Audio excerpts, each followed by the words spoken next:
Hello दोस्तों, मेरा नाम सोनाक्षी है। मैं भी 22 साल की हूँ और हमारे गांव में रहती हूँ, जहाँ सब कुछ इतना सादा और देसी है कि लगता है जब जैसे समय ठहर सा गया हो। मेरी आंखें काली काली हैं और बाल लंबे घने जो कमर तक लहराते हैं। मेरा फिगर अरे वो तो ऐसा है कि जब मैं चलती हूँ तो हवा भी थोड़ी सी ठहर जाती है। मैं थोड़ी शरारती हूँ लेकिन दिल से बहुत सीधी। मेरी कमर पतली और जब मैं साड़ी पहनती हूँ तो ऐसे लिपटती है जैसे कोई राज छुपा रही हो। हाँ, मैं जानती हूँ कि लड़के मुझे देखकर क्या सोचते हैं, लेकिन मैं तो इससे अपनी ज़िंदगी जी रही हूँ। आज मैं तुम्हें अपनी एक कहानी सुनाने वाली हूँ जो मेरी ज़िंदगी की सच्ची घटना है। ये कहानी थोड़ी लंबी है लेकिन सुनो तो सही, शायद तुम्हें मज़ा आए। शुरू से बताती हूँ बिना कुछ छुपाए। तो बात इस दिन की है जब मैं अपने घर के आंगन में बैठी थी। हमारे घर में सब कुछ देसी स्टाइल है। मिट्टी का चूल्हा, लकड़ी की चारपाई और पुरानी अलमारी जिसमें मम्मी अपनी साड़ियाँ रखती हैं। मैं इस दिन सुबह सुबह उठी क्योंकि पापा ने कहा था कि आज खेत में जाना है, कुछ नई फसल की देखभाल करनी है। लेकिन वो फसल ऐसी थी जो हमारे गांव में कोई नहीं उगाता। एक तरह की जड़ी बूटी जो दवाई बनाती है, लेकिन इसकी खुशबू इतनी तेज होती है कि सर चकरा जाता है। मैंने अपनी नीली साड़ी पहनी जो थोड़ी टाइट थी क्योंकि पुरानी हो गई थी। जैसे ही मैं बाहर निकली, हवा चल रही थी और मेरी साड़ी का पल्लू थोड़ा सरक गया।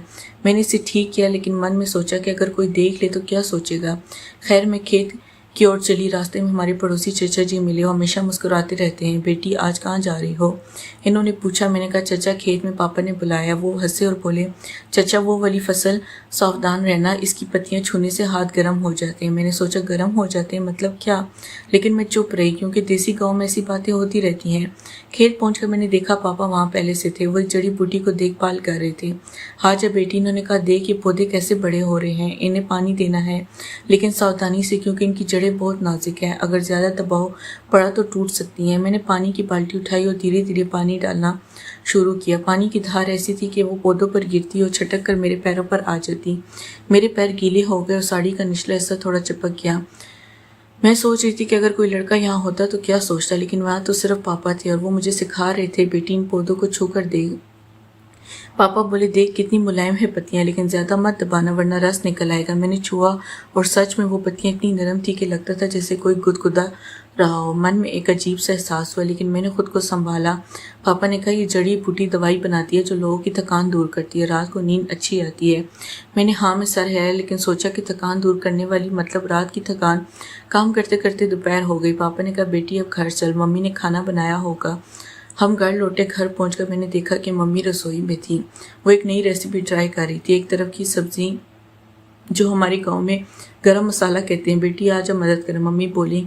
मैं रसोई में गई। वहाँ गर्मी थी क्योंकि चूल्हा जल रहा था। मैंने सब्जी काटनी शुरू की। वो सब्जी लंबी लंबी थी और काटते हुए हाथ फिसल आ जाते। मम्मी ने कहा, धीरे से काट बेटी, ये सब्जी बहुत रसीली है, अगर ज़्यादा दबाया तो रस निकल आएगा। फिर वही बात में हंस पड़ी लेकिन चुप रही। हमने खाना बनाया और पूरे परिवार ने साथ बैठकर खाया। भाई भी था, वो कॉलेज जाता था। दीदी आज खेत में क्या किया, इसने पूछा। मैंने बताया, वो जड़ी हुई बोटी वाली फसल। वो हंसा। ओ वो वाली सुना, इसकी पत्तियां छूने से बॉडी में एनर्जी आ जाती है। मैंने सोचा, एनर्जी मतलब क्या? लेकिन मैंने टॉपिक चेंज कर दिया। देसी घरों में ऐसी बातें चलती रहती हैं लेकिन कभी सीधे नहीं कहते। शाम हुई तो मैं अपने कमरे में गई। कमरा छोटा है लेकिन मेरा अपना है। मैंने आईने के सामने खड़े होकर खुद को देखा। साड़ी अभी भी थोड़ी गीली थी खेत के पानी से। मैंने इसे उतार कर बदल लिया। नई कुर्ती पहनी जो थोड़ी टाइट थी। मन में सोचा कि कोई दोस्त आ जाए तो क्या कहेगा, लेकिन कोई नहीं आया। रात को डिनर के बाद सब सो गए लेकिन मुझे नींद नहीं आ रही थी। मैं बाहर आंगन में बैठ गई। चांद निकला था और हवा ठंडी थी। अचानक पड़ोस से आवाज आई, हमारे चाचा जी का बेटा राहिल, वो 25 साल का है, गाँव में ही काम करते हैं। सोनाक्षी क्या कर रही हो? अभी इसने बाड़े से पूछा।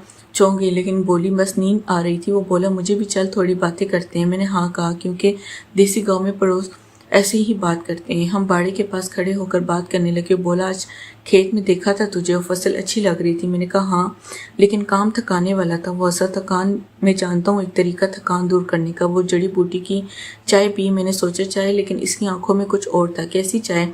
तो मैंने पूछा। वो बोला, वो जो गर्मी बढ़ाती है बॉडी में, रात को अच्छा लगता है। Double meaning. लेकिन मैंने कहा अच्छा, कल ट्राई करूंगी। ये बात करते रहे देर रात। वो बताता रहा गांव की कहानियां, मैं सुनती रही लेकिन कुछ नहीं हुआ, बस बातें। अगले दिन सुबह उठी तो मम्मी ने कहा, बेटी आज बाजार नहीं जाना, लेकिन घर में एक काम है, हमारी पुरानी अलमारी साफ करनी है। अलमारी वो थी जिसमें पुरानी साड़ियाँ और कुछ गहने रखे थे। मैंने कहा ठीक है मम्मी। हम अलमारी खोलकर साफ करने लगे। अंदर से एक पुरानी साड़ी निकली जो बहुत पतली थी। लगभग ट्रांसपेरेंट। मम्मी ने कहा ये तेरी दादी की थी लेकिन अब मत पहनना, ये बहुत पतली है, हवा में उड़ जाती है। मैंने सोचा उड़ जाती है मतलब क्या ऐसे, लेकिन मैंने इसे साइड में रख दिया। साफ करते करते एक बॉक्स निकला जिसमें कुछ पुरानी किताबें थी। एक किताब थी घरेलू नुस्खे। मैंने खोली तो अंदर लिखा था थकान दूर करने के लिए जड़ी बूटियां। मैं हंस पड़ी। मम्मी ने देखा, बोली ये किताब अच्छी है लेकिन सावधानी से पढ़ना, कुछ नुस्खे गर्म होते। फिर वही हमने अलमारी साफ की और दिन निकल गया। शाम को राहुल फिर आया लेकिन इस बार वो घर के अंदर गया क्योंकि पापा ने बुलाया था। पापा बोले बेटा कल खेत में मदद करेगा। राहुल ने हाँ कहा। हम सब बैठकर चाय पीने लगे। चाय में मम्मी ने वो जड़ी बूटी डाली थी। ये चाय स्पेशल है, मम्मी बोली। मैंने सच में बॉडी में एक गर्मी सी महसूस हुई। राहुल ने मुझे देखा और मुस्कुराया, कैसी लग रही है? इसने पूछा। मैंने कहा गरम। वो हंसा लेकिन कुछ नहीं बोला। रात को मैं सोचती रही कि क्या हो रहा है, लेकिन कुछ नहीं, बस एहसास। धीरे धीरे दिन बीतते गए, हर रोज कुछ ना कुछ नया होता। एक दिन पापा ने कहा बेटी आज हमें जड़ी बूटी की पत्तियां तोड़नी है, लेकिन सावधानी से क्योंकि पत्तियां नाजुक है, ज्यादा मत खींचना वरना टूट जाएंगी। मैं खेत गई। राहुल भी आया मदद करने। हम पत्तियां तोड़ने लगे। इसकी उंगलियां कभी कभी मेरी उंगलियों से छू जाती। सॉरी वो बोला, लेकिन इसकी आंखें कह रही थी कुछ और। मैंने कहा कोई बात नहीं। पत्तियां तोड़ते वक्त रस निकल आया एक पौधे से। देख रस निकल गया। मैंने कहा। वो बोला हाँ कभी कभी ज्यादा दबाव से निकल जाता है। लेकिन हमने काम खत्म किया और घर लौटे। घर में मम्मी ने इन पत्तियों से दवाई बनाई है, दवाई लोगों को बेचेंगे। पापा बोले लेकिन पहले टेस्ट करो। मैंने थोड़ी सी ली और बॉडी में एक सनसनाहट हुई। रात को नींद अच्छी आई लेकिन सपने अजीब आए, जैसे कोई छू रहा हो लेकिन नहीं छू रहा। कुछ दिनों बाद गांव में एक एहतिसाब हुआ। वो एहतिसाब हमारे गांव का स्पेशल था, जड़ी एहतिसाब। इसमें सब लोग जड़ी बूटियां बांटते हैं और एक रस्म होती है जहाँ लड़कियां पौधों को सजाती है। मैंने अपनी सबसे अच्छी साड़ी पहनी जो लाल थी और चमकदार। एहतिसाब में राहुल मिला। हुआ सोनाक्षी आज तो कमाल लग रही हो, इसने कहा। मैंने शर्मा का धन्यवाद। हम पौधों को सजाने लगे। सजाते वक्त मेरी साड़ी का पल्लू सरक गया थोड़ा। राहुल ने देखा लेकिन कुछ नहीं कहा। वो बोला ये पौधे सजाने से अच्छी खुशबू आती है, बॉडी में घुस जाती है। मैंने कहा हाँ। मैंने डांस लेकिन देसी स्टाइल, कोई जोरदार नहीं, बस हल्का सा। राहुल ने मेरा हाथ पकड़ा डांस में। इसका हाथ गर्म था। तेरा हाथ कितना नरम है, इसने कहा। अरे मैंने हाथ छुड़ा लिया लेकिन मुस्कुराई। एहतिसाब खत्म हुआ। हम घर लौटे। रात को मैं सोचती रही कि क्या राहुल कुछ सोच रहा है, लेकिन अगले दिन वो समानी था। समय बीता गया। अब मैं जड़ी बूटी के बिजनेस में मदद करने लगी।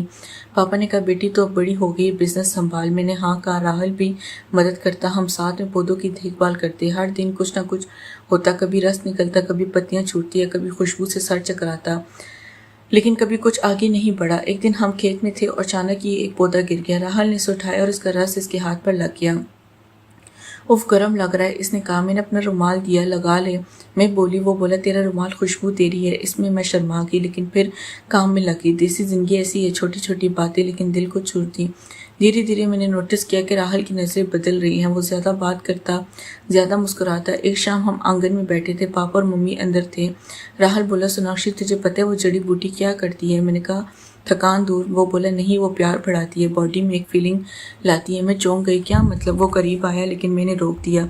राहुल ये क्या? वो बोला कुछ नहीं, बस कह रहा था कि। वो बोला नहीं कुछ नहीं होने वाला। सस्पेंस बढ़ रहा था। अगले दिन वो फिर आया। इसने इस बार गिफ्ट लेकर एक नई साड़ी तेरे लिए। इसने कहा साड़ी पतली थी सिल्क की। मैंने कहा क्यों? वो बोला बस तुझे सूट करेगी, पहन कर देख। मैंने कमरे में जाकर पहनी, बाहर आकर दिखाया कैसी लग रही हूँ। बोला बहुत। हाथ मतलब सुंदर डबल में। लेकिन मैंने धन्यवाद कहा, लेकिन धीरे से मैंने सोचना शुरू किया कि ये सब क्या है। मैं थोड़ी कंफ्यूज थी। एक दिन मैंने मम्मी से बात की। मम्मी राहुल अजीब बिहेवियर कर रहा है। मम्मी हंसी। बेटी वो तुझे पसंद करता है, लेकिन तू क्या सोचती है?